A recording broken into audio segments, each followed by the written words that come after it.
Gusto nyo ba ng mga alahas? Gusto nyo bang manilaw?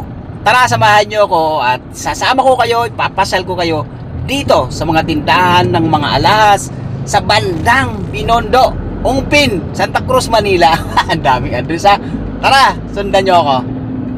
Sa mga mahihilig sa mga alahas o kailangan ng mga alahas, mga hikaw o kwentas o ano paman, pulseras na para pansarili, ayan, pwede kayong mamasyal dito. Kung mayroon kayong sasakyan, yan, diretsuhin nyo lang po yung Ongpin Street at tatagos ito hanggang dito sa may Santa Cruz Church, kung saan makikita nyo yung kaliwat kanan ng mga tindahan ng mga alahas.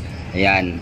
Ngayon, kung gusto nyo naman madalian lang, kung galing kayo ng City Hall, Manila, ayan, bumaba na lang kayo dyan kung ano, sa may Santa Cruz, din lakarin nyo na lang, andyan na yung Ongpin. Diyan na kayo makakabili ng mga alahas.